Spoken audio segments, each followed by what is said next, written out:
Okay, last week we talked a little bit about the business of news as a possibility of doing research, and certainly something worth our discussion. I don't think, like as I explained this morning for those that are in the morning class, I don't know. They keep adding new courses, and I'm not aware of them. To my knowledge, they don't have a media management class, right? Nobody knows of a media management class. So anyway, actually, in this class, it might actually be helpful to see it as a cross between media management and media uh, pre-research, whatever. Like I said, it was really intended to be before you started your thesis class. But and so a lot of you are getting this out of the order that it was designed in, apparently. But so I can see both possibilities for this class to talk about the business side, talk about the research side, and intermix them quite a bit. I found another update on some of the statistics of what's happening in media, particularly, I think it's mostly about newspapers. I'm sure it is. Well, we'll see. We'll find out. I think it's all newspapers. So I'm going to go there and uh, and we'll update ourselves on that.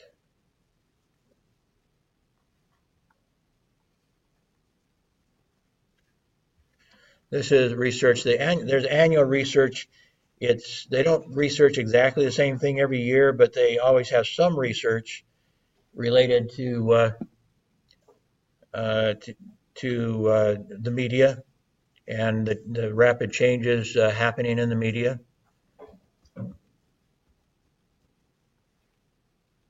Okay, I'll just get you guys switch to this page in just a second after I get to it.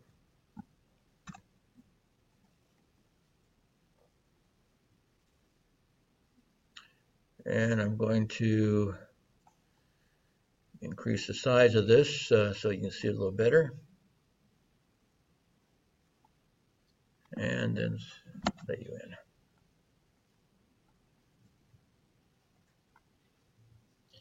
Okay, I'm just going to skim through this. This is still about a year old. It's reporting 2018 data, so it was probably released this year, but earlier this year.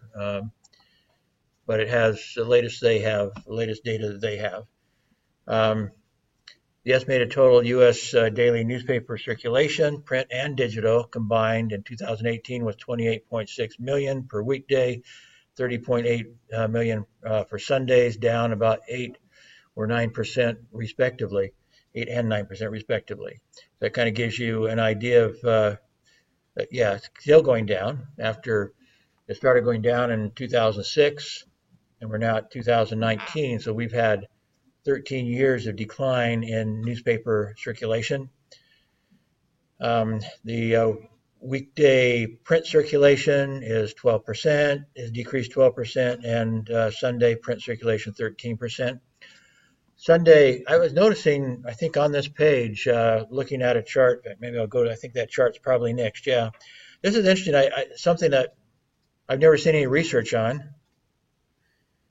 but the light kind of tan color is Sunday, and the darker color is weekday. And I did not know that weekday circulation was ever greater than Sunday. Since I've really been paying attention, Sunday circulation at least for individual, I think maybe that what's wrong with it is that there are some that maybe didn't circulate in Sunday. I don't know. But it goes all the way back to 1940, and you see that for many years, for decades, the highest circulation was daily. But I don't know, from the time that, well, this says it changed around the late 1980s, but I certainly thought that it was pretty much accepted that Sunday circulation was always greater. But I don't know. Um, Be that as it may, it's interesting that it switched there, and I don't know why.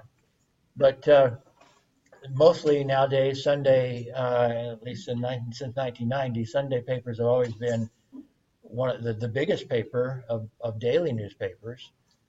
Um, it could be that they're adding into this like weekly newspapers. If they're counting every well, it says daily newspapers, so it's not weekly. I don't know. But anyway, you see what's happening to the circulation. You can see the trend line is not good. And so you're here at the peak uh, was sometime around here where they're about together. Um, and so that time Sunday was 62 million for all U.S. daily newspapers, and weekday 62 million. So that's where they kind of crossed right in the late 1980s when I was working at a daily newspaper. And then you go down and you can follow it down to 2018, and now it's 28 million, 30 million Sunday, 28 million daily. So what do we say, 61 million? So circulation is down almost. Well, it's more than half. Like put it that way, it's more than half the circulation has disappeared in the just since basically 1990. And so the circulation was actually starting to decline before they started losing advertising, which I think I mentioned that the peak of advertising was 2005. Um, but we do see always well, what I like to say is that advertising follows the audience, but not immediately. It takes a while for advertisers to realize they're losing impact. And they also have to consider what else do we do? In this day and in the day and age where around 1990, I mean the World Wide Web hadn't even been created yet. It was right about that time it's being created, but it wasn't widely viewed. That at least brought it into the public domain, so to speak, before 1990 or right there someplace. Um, the internet did not have a graphic interface, and so only techies used the internet before the World Wide Web was created. That's basically the difference between them. The internet was created in 1969 or something by the American military, but it was not anything that most of us would use for those 30 years until the World Wide Web was created. That as I said, created a graphic interface that made it usable by people like me. Um, and many other people. Well, even then, it took a little bit of a. There were a lot of people in 1995. I was teaching how to use the internet, and I guess most people still weren't using it. Um, that kind of surprises me a little bit to even think about that. But anyway, they weren't. So, so we're seeing that actually the decline happened before the internet became a factor. It was already declining, probably people moving more to TV, more dependence on TV news and so forth. And I don't know how else to explain that, since the internet at that point, when it started the decline, was not significant. Um, but it certainly became more significant by the year 2000. Still, the amount of drop they had then was a little bit surprising to me, because the internet was not much of a news source habit for most Americans. So to drop that far surprises me. But then actually the advertising revenue stayed right where it was until 2005. Again, advertising follows the audience, but not immediately. For one thing, you have to have an alternative, as I was suggesting. You have to have an alternative, and at that point, online advertising was not seen as a real strong alternative, but obviously it was growing, and that's why they started declining ad revenues in 2006. Is that then the impact of the web became apparent to advertisers, and they started switching more and more to the internet, and then it just started collapsing from there.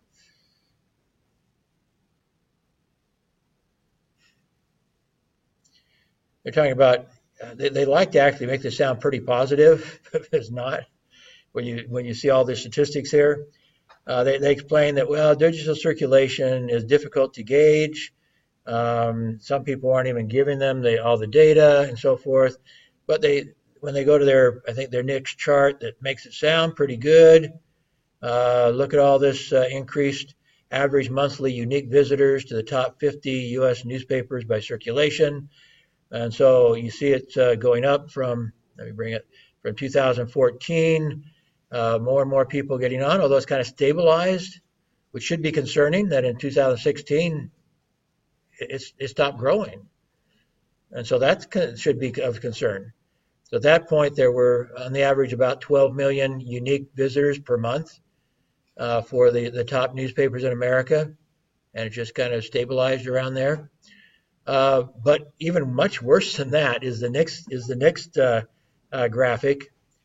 So you have these people, millions of people going online, unique visitors, but then you come down here, and the question is, how long does the average person spend at the website of these top U.S. newspapers?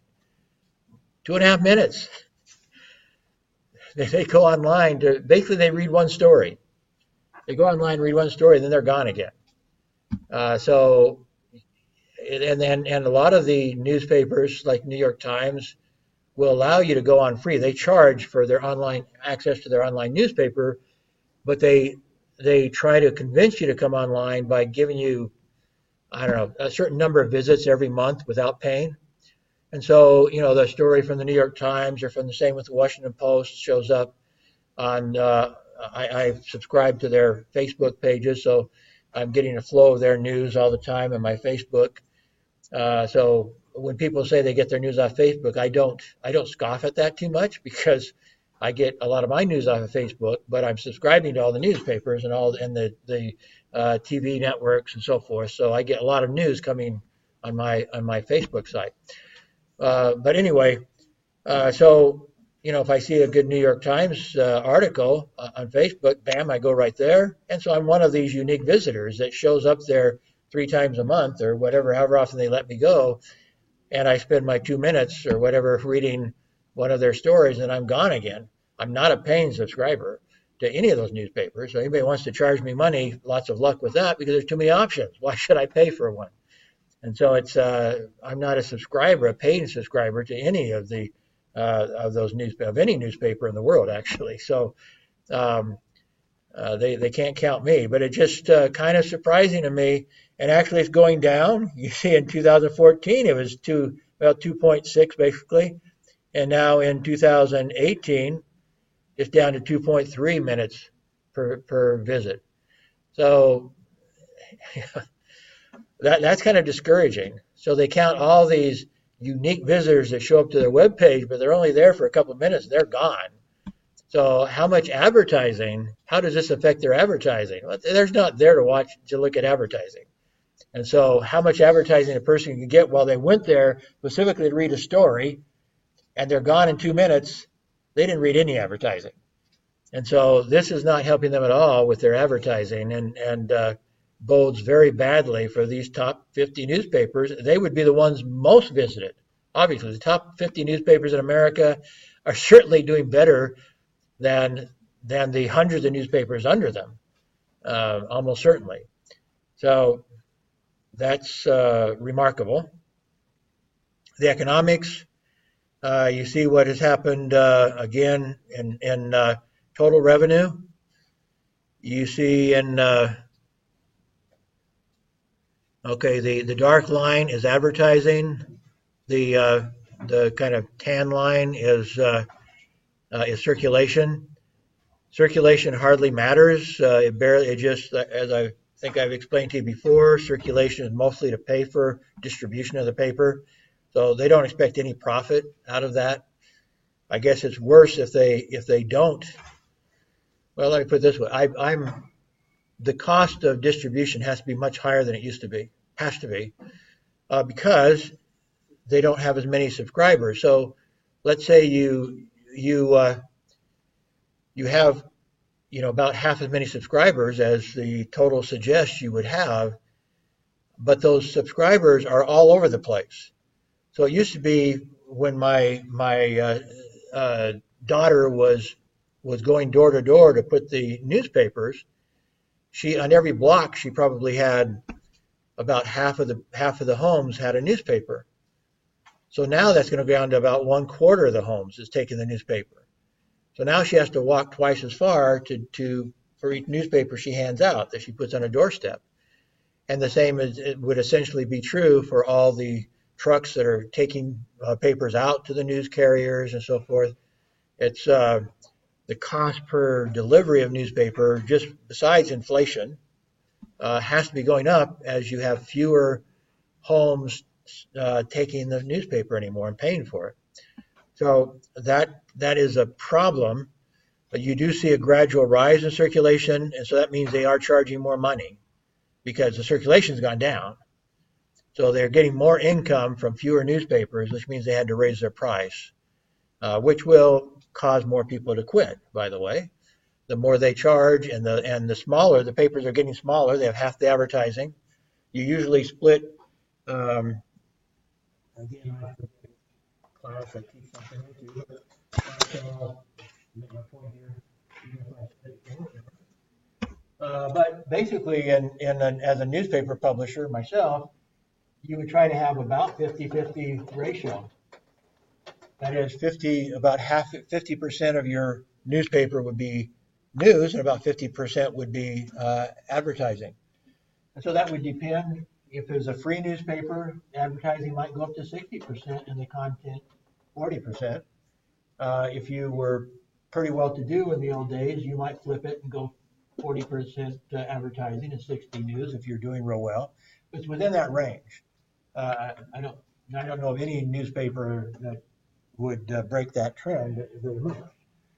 So if you lose, we've talked about before, we haven't gotten there yet here, but as far as the actual, well, I guess it's basically here, right? I guess we can look at it right here. The advertising, looking at the other line, the dark line.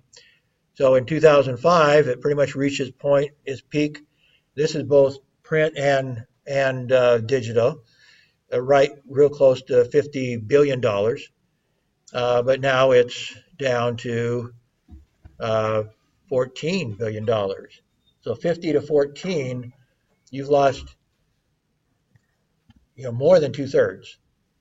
This would be below probably 30%. I haven't done the calculations on it, but 15 would be one-third of 45. So this is 14, less than 15, and it's based on 50. So 14. Anyway, I would say it's under 30% of what they used to have. So what happens over here? What happens over here is the papers are about one-third the size. And so the newspaper that I used to work for, people just laugh at it now. A lot of people are dropping out because of this. There's no content anymore. And so they say, why should I subscribe to that newspaper? There's nothing there. And they're raising their rates. So they raise their rates and they give you less. That means means it's going to keep going down, right? If people have that attitude, they're saying, we're getting a third as much news as we used to get, and they want to charge us more money. What's the obvious conclusion? Duh. They will go to the internet for their news, and they'll drop the circulation. So that as this line collapses, as this goes down and down and down, they may get more revenue because they charge more money for a while. That's not going to last either, because that extra money they're charging is going to give more incentive for people to quit subscribing because they're getting less for that money. So it's a kind of a vicious circle.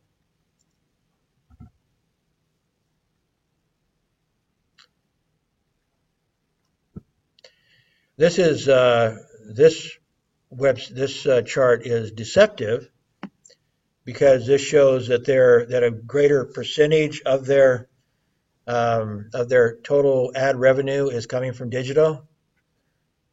So that might make you think that, boy, they're making a lot more money with their digital. Well, this number back here included digital. Okay. So they may be increasing their digital a little bit, but for one reason why it's collapsing is, or why this is going up, is because print advertising is going down so fast. So if your digital advertising is going up just a little bit, and your print advertising is going, well, then yeah, the percentage of your total income from digital is going to be a higher percentage. That doesn't mean it's much more money, just a higher percentage of everything you're making because you're not making very much anymore from print. And so this may think you're doing well, but this is the sort of thing, again, looking back at this chart, why my former employer, McClatchy, was bragging in their annual report about only losing $30 million that year. Well, like I said, 30 million here, 30 million there. Pretty soon you're talking about real money. So yeah, they might be increasing their digital advertising like this, but they're probably overall looking more like that. This is one of the consequences you see over here at the peak in 2005, just like the Washington Post experienced. It was exactly in 2006 when the Washington Post former executive editor said they were at their peak, and they added more employees in 2006, thinking, "Wow, this is going great. Apparently the internet's not going to affect us very much for a while." And so they were feeling pretty good about it, and so they added more employees in 2006. And then in 2000, or actually, well, kind of the start in 2005, they're adding them. And then I think it was during the 2006 when suddenly they said, "Oh, we better stop hiring. Something's happening to our revenues." And so we see that was at 74,000 down here in 2018. It's all the way down to 37,000 employee journalists in America. So the number of journalists is at least hired by, it says newspaper sector, so I don't know if it's counting weekly newspapers. Not sure about that.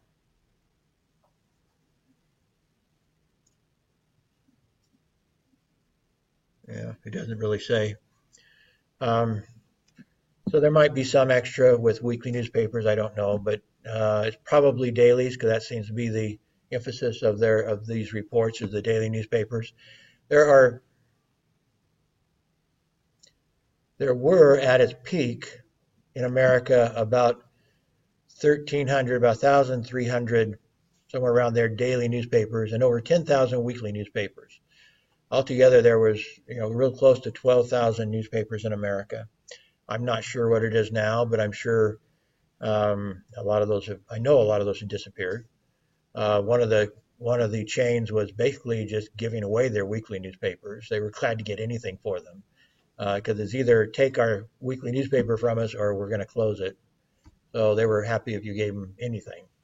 I thought if I wanted to retire, kind of retire, about going to a chain and saying, "Yeah, next time you want to get rid of a weekly, I'll take it off your hands for $10,000 or something," and try to do something with it. Anyway, that's just updated as of 2018. Some of those are estimates, some are solid.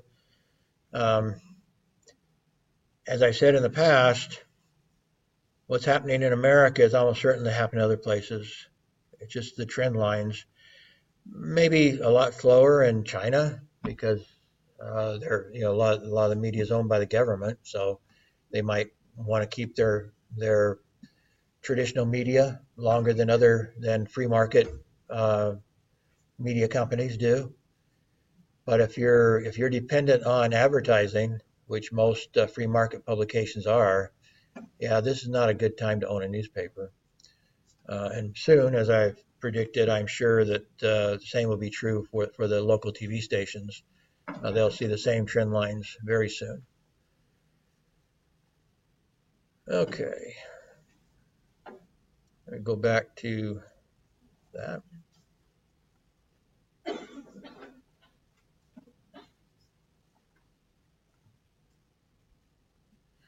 Okay, so some research could be done. Just basically what I'm trying to do. Some of my stuff. The reason why I've published, I don't know, 12 or 13 book chapters in about 7 books or something over the last 4 years or 5 years, starting in 2016. So I guess 3 years. That's when it's published. But anyway, I wrote it in 2015.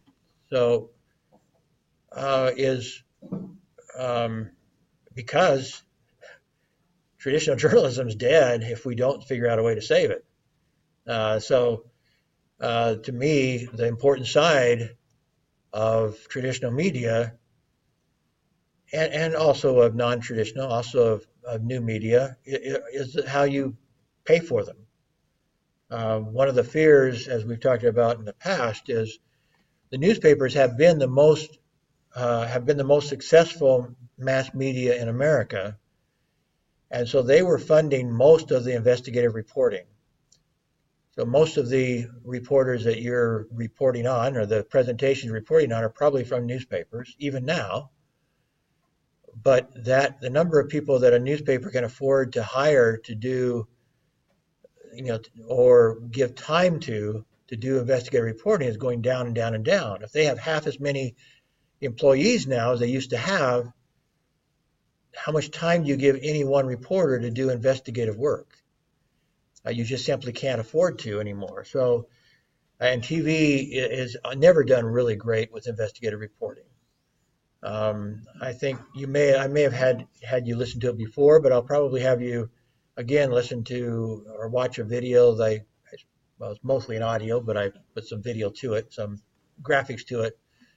A An interview I had with a guy named Jim Polk, who won a Pulitzer Prize, the top journalism prize in America as a print journalist, and then I think it was NBC offered to pay him more money to come and become an investigative reporter for NBC TV network.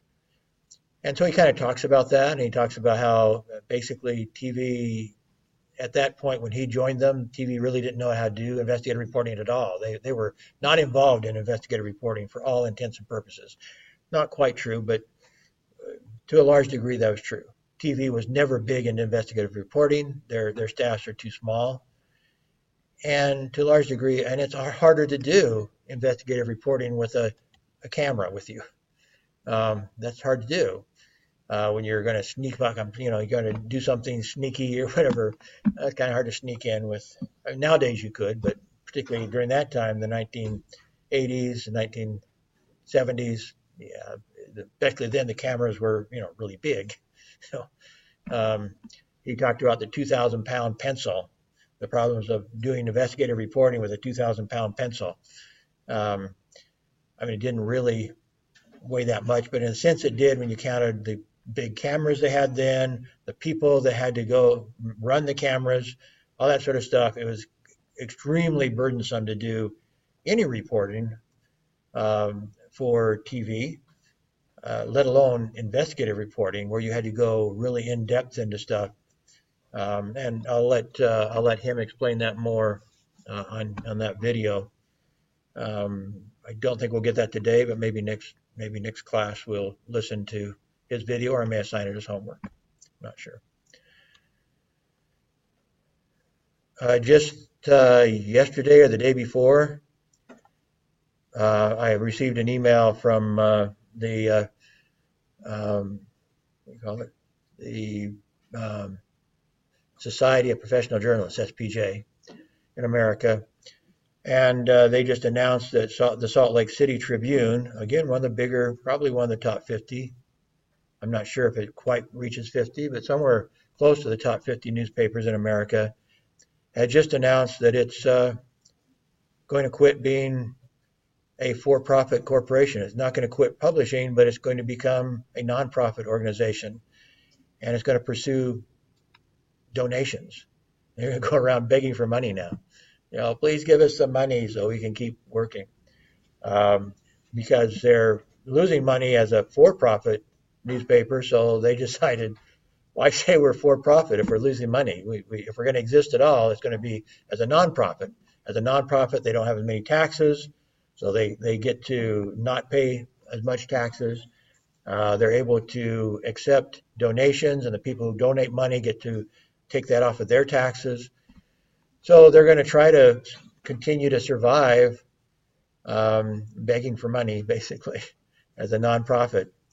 The Tampa Bay Times, according to the newsletter that SPJ sent out, and the Philadelphia Inquirer, again, two of the top newspapers in America, they haven't gone nonprofit, but they're still soliciting from foundations donations. They're asking for donations to help them pay their expenses. The former executive editor of the Washington Post, I mentioned in a video of a talk he gave at Stanford University, was talking about this. He was actually part of a team trying to discuss, well, how do we survive? And one of their ideas was to convince the government to pay for them, basically, which is, to me, a very terrible idea. But the government sometimes gives grants for research, things like that, and for the arts. So they say, well, if you're going to give money to the research and you give money to the arts, give money to us too. Give us some money, please. And so they would have some sort of a grant system, which almost certainly would mean that liberal newspapers get more money than conservative newspapers. It's one reason why I don't like the idea, because there's too much bias in the American bureaucracy. So anyway, Tampa Bay Times and the Inquirer, the Philadelphia Inquirer has won lots and lots of Pulitzer Prizes. They're, again, one of the top newspapers. I interviewed he was the executive editor of the Philadelphia Inquirer. One of my interviews I've created a video out of. I think he's been given some other title. He's kind of semi-retired with another title. I can't remember what the title is. Anyway, so they're out begging for money. I mentioned this morning class already that most of you were in, at least a good share, if not all of you. Who was not in the online journalism class? Who was not in that class this morning? Just out of curiosity. Anybody not in the class? You're all in the class? Everybody? Anyway, I mentioned there, I'll repeat a little bit, that the newspapers, one of the reasons why they're failing is they haven't kept up with technology. Most of the newspapers do not have a lot of multimedia on their websites even. And if they want people to move over their subscriptions from print to online, what do they have to do online? I've said this before. What do you have to do online to get people to move their subscriptions online? Anybody? Did I hear something over here? I have said it before. The online version has to be much better than the print version. You have to make your online version, if you want them to pay for it, your online version has to be fantastic. It has to be great. And you have to stop thinking that you're a newspaper. You can't think you're a newspaper anymore if you're going to get people to move over to your online digital version. It's not going to work. There's been, academic experts saying that for a dozen years. It's not going to work. You have to rethink what you are. For example, the Washington Post actually owns a university. Somehow they need to merge some of the stuff they're doing with the university. So you run a story, then you link it to a course somebody could take to learn more about that subject. Something they're going to have to have an educational section where you can watch educational videos as part of your subscription for the Washington Post. That's things like that. You have to start thinking outside the box. I mentioned the other day that the New York Times could actually save money by giving everybody an iPad. That would be outside the box. So, if you will subscribe to our paper for 3 years, just sign a contract. You don't have to pay for it all now, but we'll take your credit card and we'll deduct our $15, $20 a month, whatever, for our services. If you will sign a contract for 3 years, we will give you an iPad. And if they basically closed down their printing, then those iPads would be paid for by the subscriptions in less than 1 year. And then they get 2 years of profit from that, and they get 3 years altogether to convince people we're worth your subscription. We're worth it. And so you add entertainment, you add an e-library of books, you add education, you add maybe with your iPad. It's not really an iPad, but it is a smart pad, and maybe you build into it uh, the internet and telephone service. And so they don't have to subscribe to it, but it comes with 3 months of free internet and phone service. And then you decide, well, maybe I will change my phone service over to the New York Times phone service. Whatever. You have to start thinking about other things because what they're doing isn't working. But they're not doing much of that. As I mentioned earlier, then, the most powerful form of this morning, I mentioned the most powerful form of marketing is still video. 95% of the marketing executives say that. It's video, video, video. And yet most newspapers do not offer video advertising. Duh. There's things you can do with advertising as a newspaper if you start thinking how you're going to service your people. How are you going to help them be happier with the product that they're buying from you so that they will buy more product? But if you're only thinking you're a newspaper, like a lot of them are, it's not going to work. Not going to work. It should be obvious by now. It's not going to work. The other thing, I think we talked a little bit about native advertising. Did we? Native advertising? You know what native advertising is? No. Anybody? Okay. Well, this is an important issue in newspapers. Is that native advertising is the advertising that looks like the organic content around it. So if we're looking at, let me see here.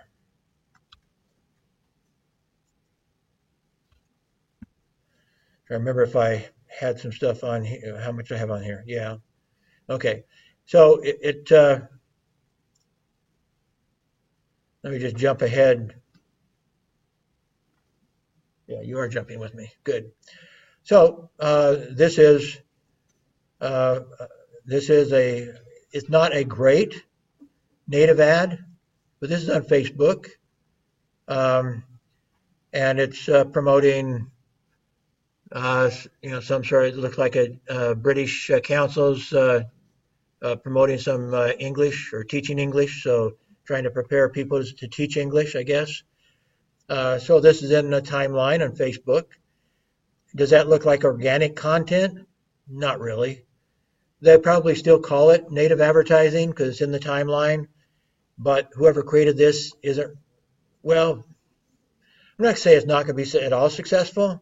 It might be, but the real idea of native advertising is to make it look like really good organic content somebody put on there because it's so cool. People want to become English teachers. Truthfully, this isn't a good ad. It's kind of confusing what the heck it is. You have to read it pretty carefully to know what it is. But anyway, would be technically a native ad probably. This one's better because now this is a pretty field, and so you might share this just for the picture. It might pick up some extra reach because it's a pretty picture. But if you look up here, it says Singapore Airlines sponsored, and you start looking at some of the content, and you click on that, and it's probably going to take you to their website or whatever. So this is native advertising. This is not great native advertising, but it's good native advertising, something that might attract your attention because it looks like a pretty post that somebody might put up, and might even be pretty enough that they would share it.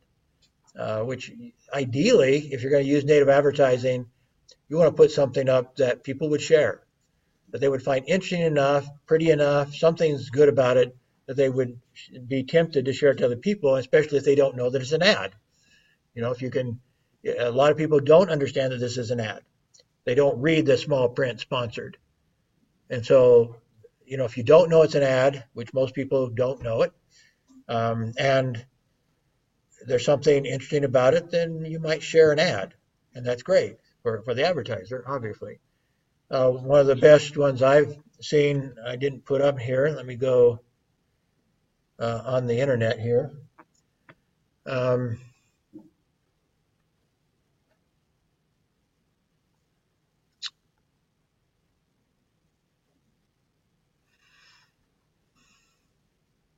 I may have to come back to it. It's slipping my mind what I want to look for.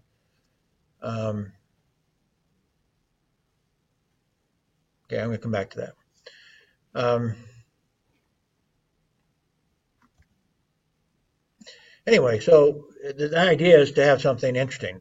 Now, I was one of the first users of native advertising, and I didn't have a name in those days, so I didn't know I was an innovator in native advertising because it didn't exist. But I've shown this to some of you before, and this is an ad, a political ad for this guy running for mayor of Tampa, Florida. Kotbus, Joe Kotbus was his name. And so, if you look at the small print at the top, it says paid political ad, paid political ad, paid political ad, paid political ad, 8 times across the top and once at the bottom. But just like sponsored, nobody reads that stuff. And so even one of the government officials who looked at the page said he read half of it before he realized it was an ad, which is what you try to do with organic or with native advertising. You try to kind of fool people. That's not, and so actually that's in newspapers. This has become an ethical question. You'll find lots and lots of published academic articles on the ethics of native advertising in traditional media. They for a long time they criticize it, and the Wall Street Journal and the New York Times and the Washington Post say, "Oh, they're terrible, terrible, terrible," and now they're all selling it. They're all selling native advertising because it makes money. Um,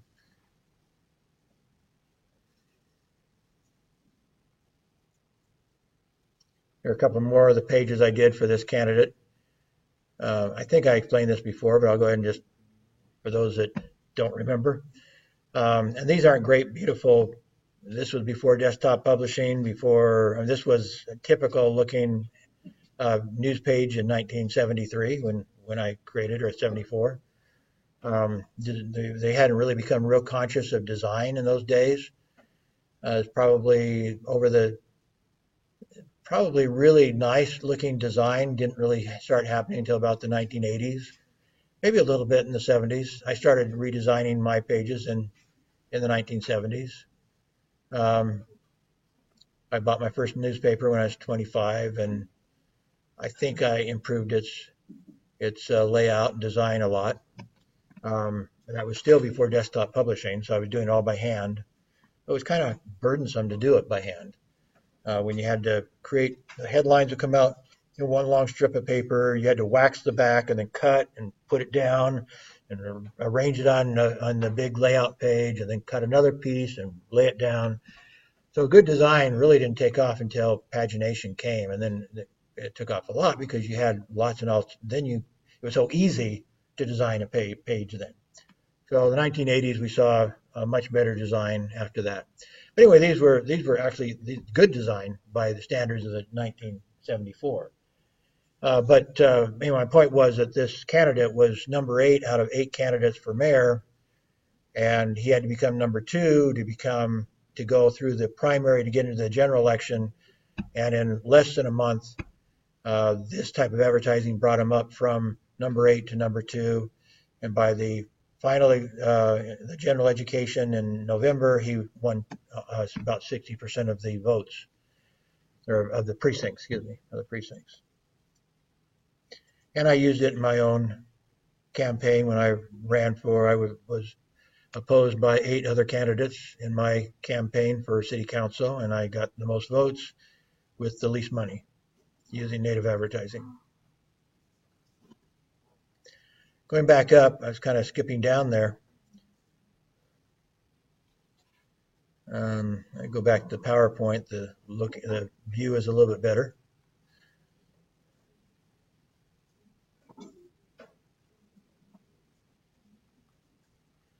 We'll talk a little bit more about native advertising. It kind of led, well, first off, I'm going to talk about content marketing. I don't know where to put this darn video. Content marketing, or sometimes called inbound marketing, I talked about that this morning, is the use of blogs and videos and stuff to get people to come to your website voluntarily and to voluntarily give you their information so that so they can get something of value. Participation in a webinar, free ebook, something like that.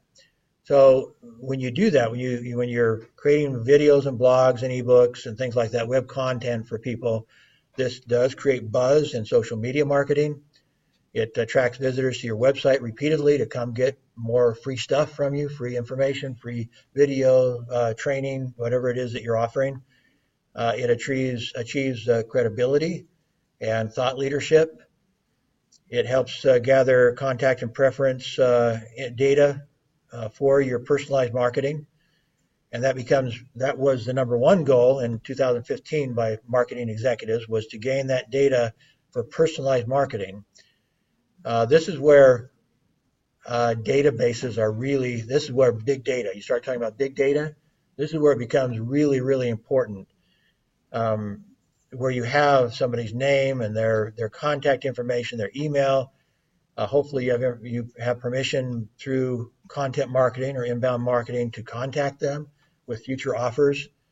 But you also, you could collect other information. Big data allows you to collect all sorts of information beyond that. But that information is really pivotal. A lot of people think that email marketing is passé. You know, who markets by email? Well, people who are doing content marketing market by email, because people who come to their site for that free ebook, that free webinar, whatever it is they're getting, gives them their email and gives them permission to contact them by email. And so the biggest, the most important part of content marketing or inbound marketing is collecting that information, giving them something of enough value that they will give you the information and invite your future contact. So that's why you want to offer them, nice stuff, nice training, nice something. And so it ends up converting visitors into clients. So email is still very vital in marketing. So again, you're looking at free ebooks, free webinars, free online course, free white paper, free newsletter. When they come, you set up a distinct landing page for them, something to help sell them. May have a video on the landing page. That landing page is really pivotal in converting them into a client, or at least into a client, or into somebody at least who's willing to give you their information and give you and invite more contact. The landing page is where they go when they respond to something. An invitation to a webinar or whatever it is they're responding to. So you might have, 40 different landing pages on your website, depending on what people are responding to. This is a recent 2018 research. We see that native advertising is growing faster than programmatic. Programmatic. I haven't explained programmatic in this class, right? Programmatic advertising is actually not necessarily separate from native. It can be native and programmatic, both.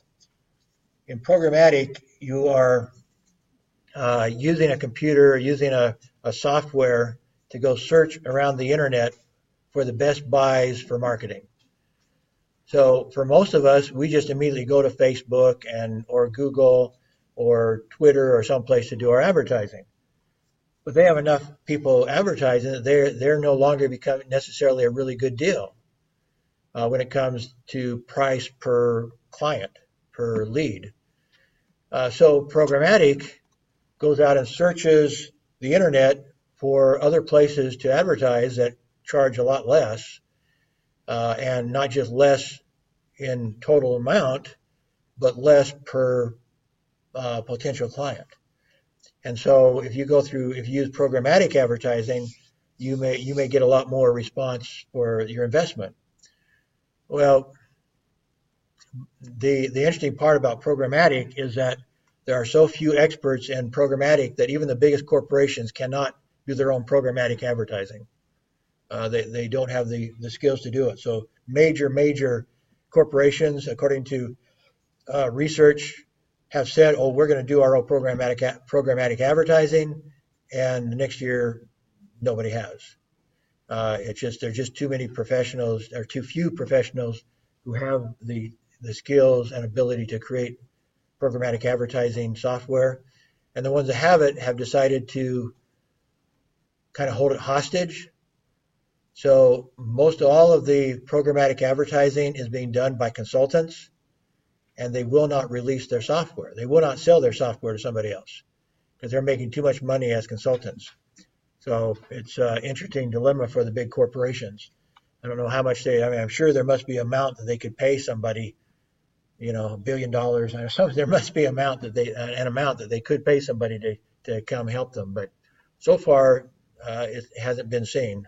I haven't checked in the last year, so maybe somebody's making a breakthrough. But last time I looked, the consultants doing programmatic advertising are just laughing at the corporations that say they're going to start bringing it in-house and do it themselves. They're just laughing at them. But anyway, so the two are not necessarily distinct. So the three things they're measuring here is the non-native, the non-social native, and then native overall, and then programmatic.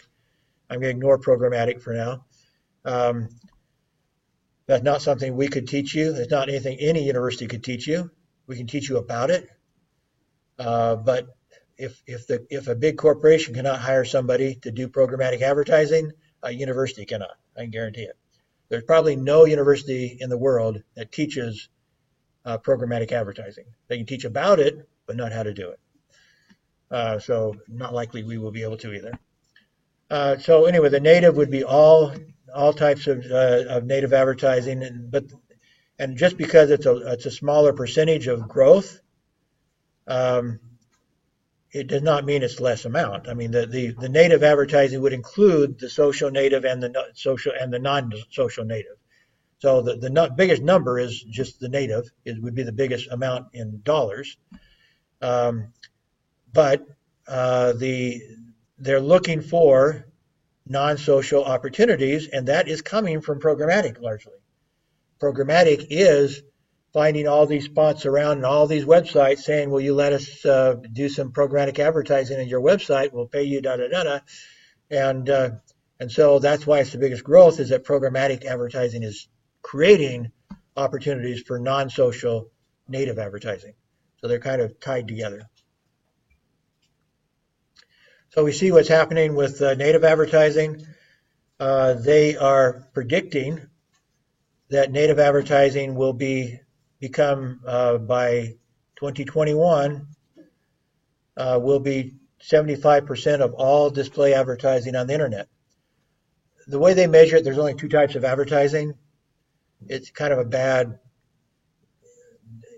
bad distinction of only two. There's others, I would say, but nonetheless, to the industry, they're just measuring two types of advertising. One is they call display, which is basically everything except search advertising. Search advertising, like Google does, is one type of advertising, and then display is everything else. So anything that's displayed on Facebook or anything like that, that's a display ad. They don't have anything. They don't have search ads on Facebook. A couple of years ago, they were almost exactly the same amount. So Google was making about as much money from its search ads as everybody else and all their display ads were making put together. So that's how powerful Google is. Just their search ads were equal to everybody else. Obviously, there are other search engines, but nobody compares to Google, obviously. So as this shows right here, the estimate for 2021 would be $36 billion in native advertising, native display advertising, and only 13 billion in non-native advertising. So that's their estimate. We'll look at some other charts that say more or less the same thing. This is based on that other article I was showing you. So the blue, let me move myself out of the way. So the blue is social, uh, probably social. Well, this is a little bit different, I guess. This is social advertising, so it's not exactly the same as the other that first chart. So social, native, and programmatic, but social can be native. So, and it is becoming more and more native. So it's kind of, again, it's hard to distinguish these. Both native and social can be programmatic. Social can be native, and social can be non-native. Um, and even that, like I said, I think it's hard to divide what they consider native and non-native. Probably whether or not it's in the timeline. They're probably only dividing it with whether it's in the timeline. If it's a timeline, they're calling it native, even though if it's not. And if it's not in the timeline, they're calling it non-native, even though it could be pretty good, actually. So, so here's another one from a different perspective, pretty much says the same thing. So the non-native advertising you see from 2016, if anything, is going to decrease. So surprisingly, online advertising in this one very important area, non-native, going to decrease. The native is going to become so much more powerful that even though overall more and more advertising is taking place on the internet, all the growth is going to native, and indeed the non-native is declining. So again, to help you understand just how important native advertising is. So again, I showed you that. They probably consider that native. It's not very native, but whatever. It's in the timeline, so that's probably what they counted. And that one.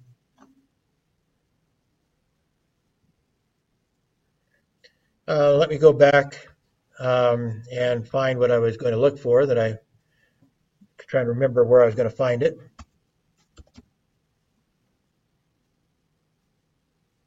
I'll just call up that one.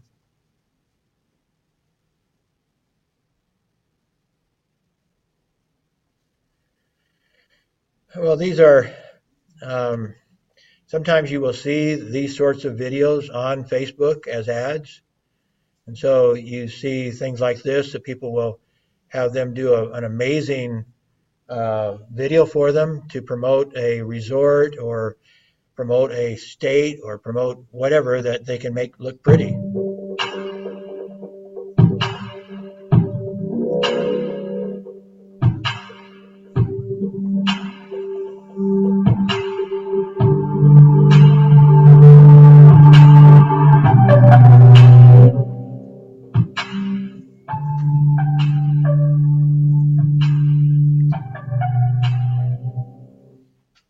You get the idea. Those are pretty videos. So those could be very viral. They could go really viral, and those are paid ads. You put those on Facebook and so forth, and if you can promote something by drone, wow, that's the best way to go. Here's another one.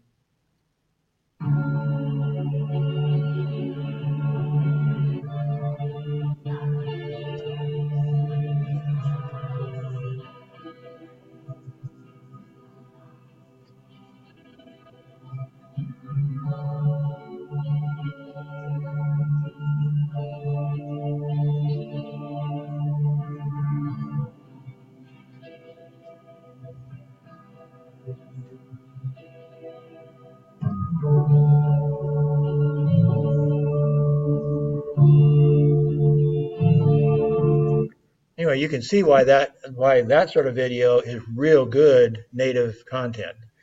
That you want to share, that you want to go to, you want to go there, wherever that is, you want to go there, right? So there's native advertising, there's native advertising.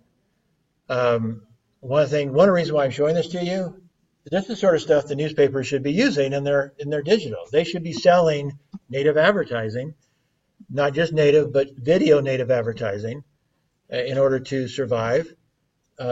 So should even TV stations are not necessarily doing it necessarily. They have their run-of-the-mill video ads, not necessarily native ads, that they could be making a lot more money with native ads if they learned how to do it. When I bought my first newspaper, as I said, I implemented native advertising for that political candidate. I also used it as part of my first newspaper that allowed me to double my company's revenue in 1 year. Native advertising was very successful in that would have been 1975 through 77 was when I was doing that. But most people didn't get it. They didn't understand native advertising in those days. And I didn't understand it, frankly. I mean, I understood how to do it, but I didn't understand that I could become rich if I actually put my focus into it the rest of my life. Not that I was really what I would want to do, because I enjoyed my career the way I did, but I was actually pretty good at it, and most people weren't doing it. So I could have made some really good money from it, but whatever. Life goes on. Um,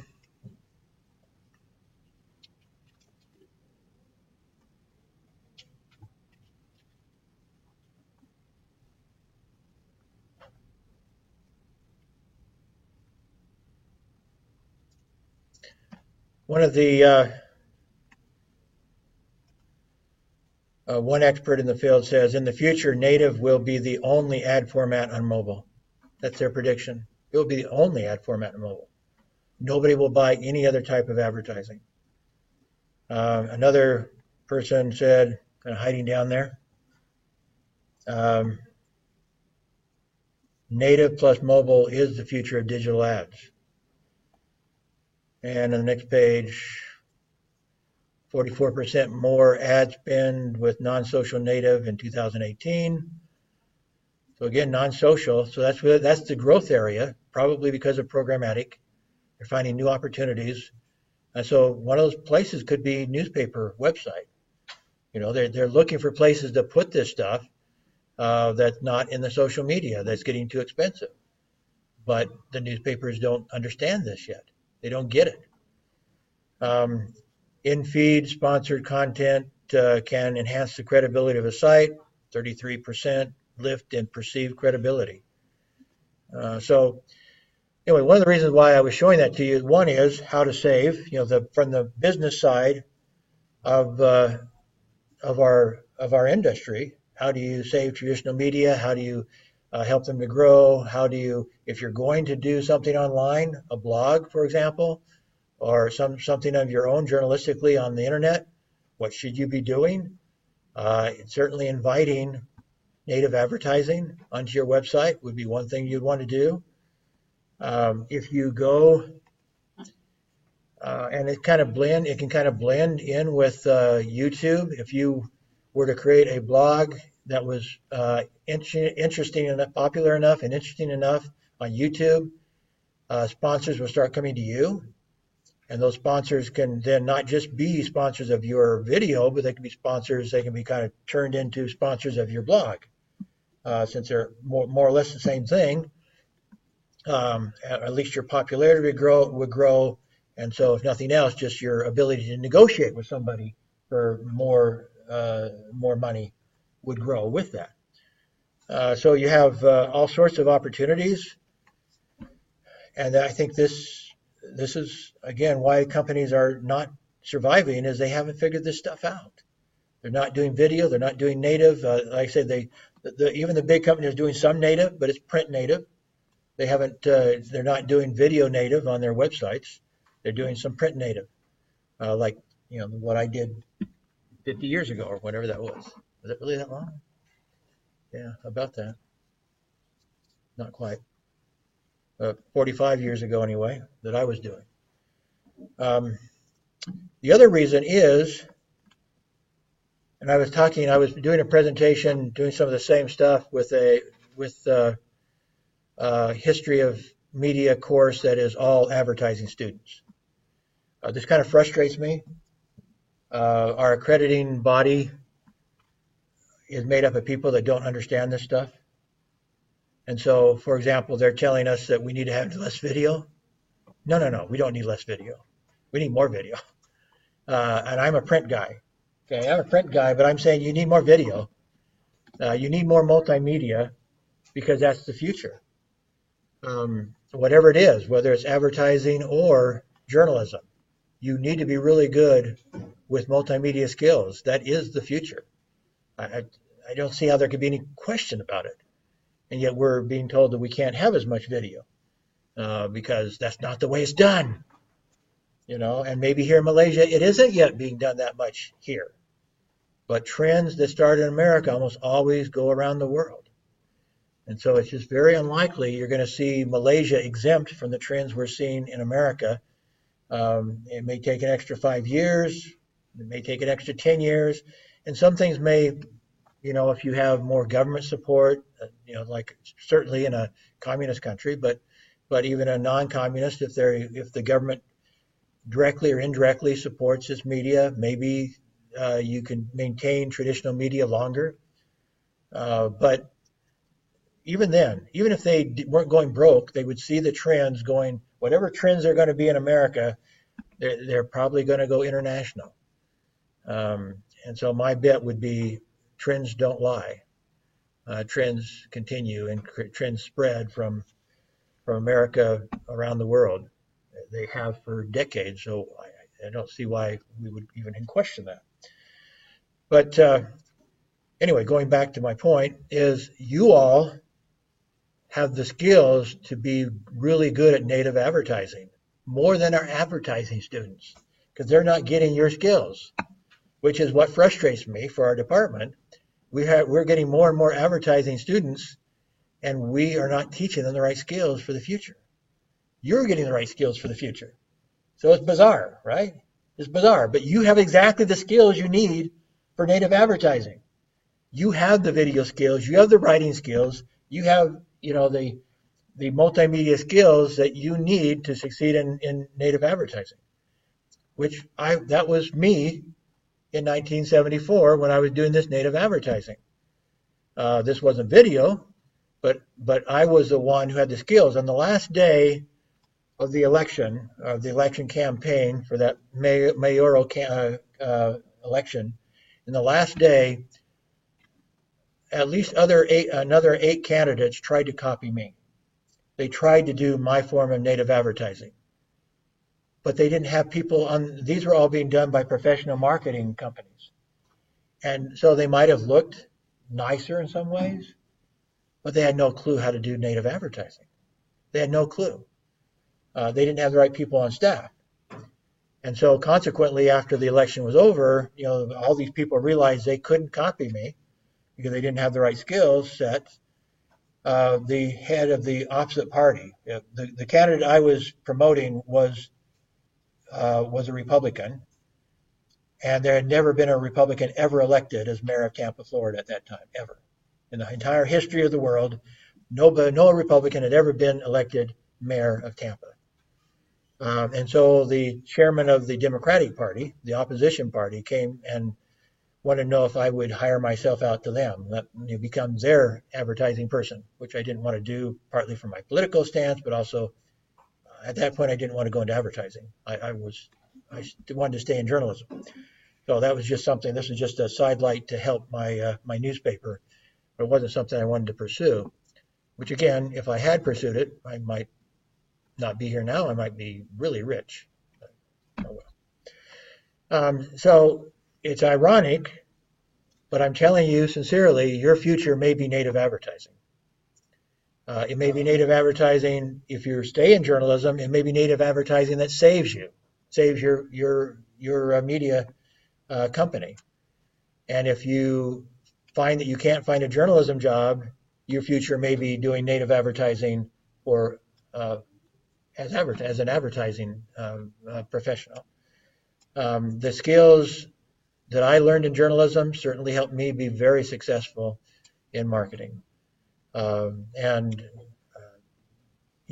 before multimedia was really that big of a deal. In fact, I remember I created a multimedia campaign for my company, for the consulting firm I was marketing director of, and I presented it to them, and they wouldn't do it. They didn't understand how good it was, how much impact it could have to go multimedia, and so they wouldn't support it. I thought, well, whatever. They were paying me a salary. Um, so that was in probably 2001, something like that. So it really hadn't gone big yet. It was trending that direction, but they didn't understand multimedia and the power that it could have. Okay, well, we're going to go away from this, and on our website, our Moodle site, we have I posted on this week's on yeah, right here, two publications. The first one I'm not going to refer to today, but it's there in case you want to look at it. I mentioned these last week. These are the two publications that I always forget their name. API is the some American Press Institute, I guess is what it's that for. API, American Press Institute. And so they were the ones that hired Clayton Christensen, the guru of disruptive innovation. They hired him to figure out how to save them, but they didn't want to pay him very much money. So he taught them a little bit, and then they proceeded on their own. And these two publications, then they created separate from, I mean, with his influence, but separately from him. He didn't, they didn't pay much money. He didn't do very much. So in this one here, in the newspaper next, sometimes you see N or N squared, newspaper next, or you have N squared 2.0. So it's the newspaper next 2.0 that I'm going to refer you to today. And for some reason, I don't know what would help, I guess.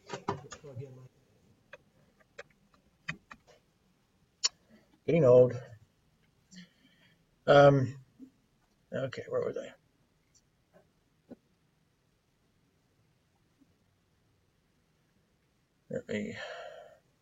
Okay. So this is their second publication, done in 2008. The other one is 2007. And if you go down, there's lots of stuff that could be interesting here. But if you go down to page I forget.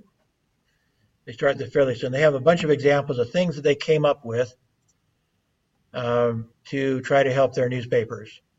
Obviously, they didn't help that much. Nonetheless, it's interesting to see their brainstorming, what they were thinking about. And it might even be helpful to you. I looked at them, and it helped me to remember some ideas I've had in the past that I think could be successful.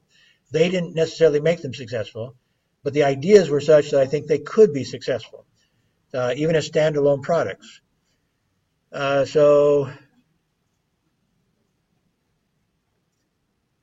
Okay, it starts here. You see a long list of case studies they have here, and then they also have some overviews of things that specific corporations were doing. So 7 of those, and so these overlap. These corporations did some of these projects here, but not all of them. But they did more than one project, so it kind of showed their thinking of how they were coming up with ideas, the priorities they were setting, and trying to come up with new ideas. Do you remember what I said Dr. Covey's big question is that he asked when you start thinking about innovation? What was the question he asked? Anybody? Maybe I didn't emphasize it enough.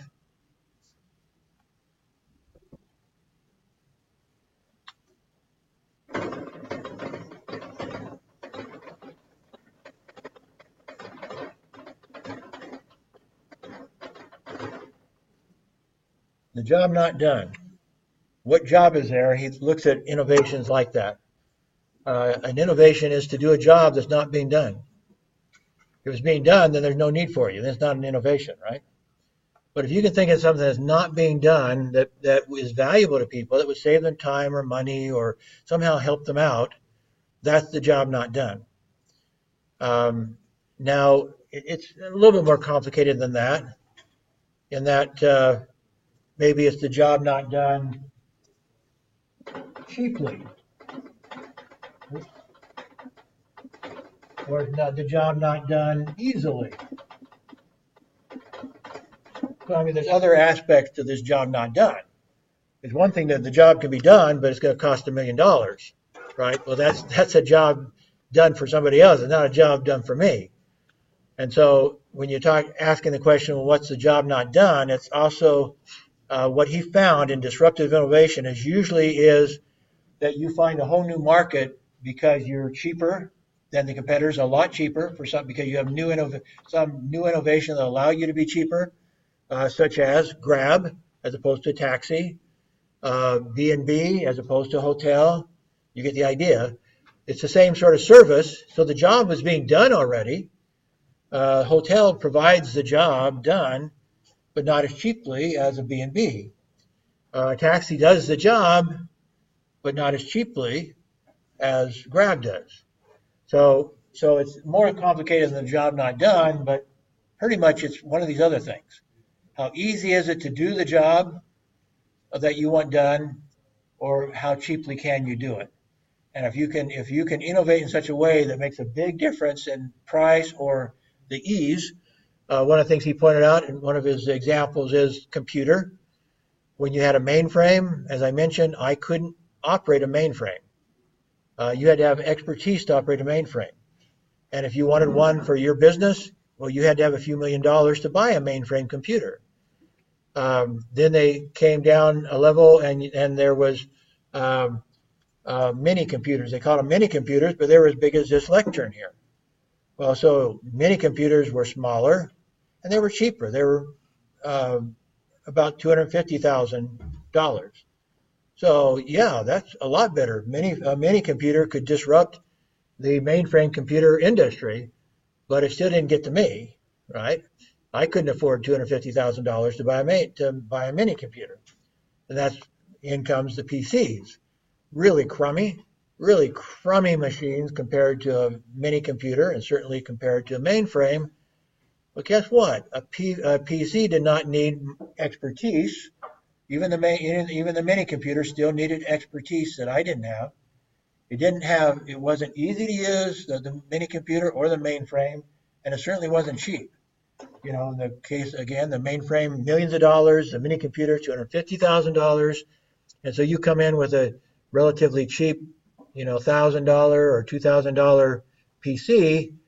Now you have a whole new market. You have a disruptive innovation because most people couldn't afford what currently existed at the time.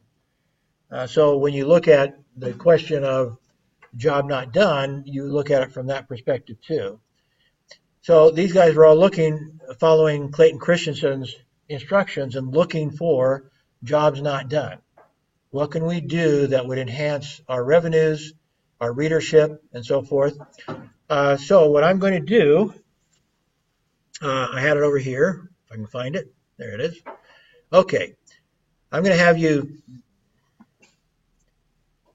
well, we'll work on this first one. I may have you do a second one, but we'll do this first one first. So I'm doing it by teams. So 1.1 or 1P1 is going over here, number 1 here. Oops.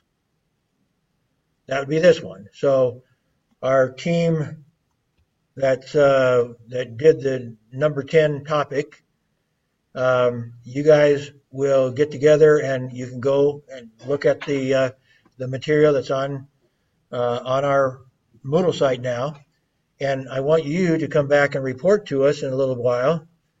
What was their innovation in 1P1? Of course, those of you that are doing the number 1 topic, under pressure, you guys have 1P2. You understand the coding system? Okay, everybody understand that? So I'm going to let you split up in your teams and then give you really don't need a lot of time because these are only like 2 pages long. But you do have to decide who on your team is going to make the presentation, or you both can. You can, or all of you can, however you want to split it up. In fact, come to think about it, I'll put it up in a second. I'm going to give you a second subject, but you probably don't have time to present it today.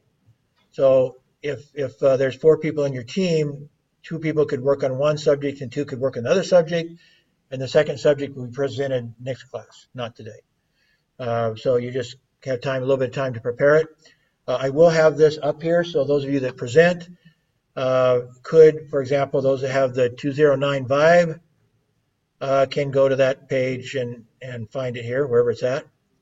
They have some introductory information before you get down to that. In fact, oh, there it is right there. So, you could go on here if you think, today we don't have time to make PowerPoints or anything, and they don't have that much material anyway. They have that one picture for this one is all they have. But usually most of them just have like one picture to illustrate. But still, that's, let's see, can you click on it and increase it? No, it won't increase. It's a PDF, won't increase. So as today, if you're doing the presentation, you can go to yours, and this is the reason why we're going to go in order. So those of you that have number 1 here will be the first presenters and so forth. So we can just scroll down in case you want to show them the illustration and whatever. Okay. So go ahead and divide up in your teams. And I will in a second go up here and put in a second number here and this number over here, about half of them will be from this second set of numbers, the corporate numbers. If I get up there, this set here. So this would be 2P1, 2P2, 2P3. So these will start off with 2 as part 2. Okay, so some of you, for your second assignment, will be, about half of you will be from this list here, and I'll have some of you at 1P something from additional numbers up here. Okay? You understand? So you guys, I'm going to give you like 20 minutes, and then we'll start presenting.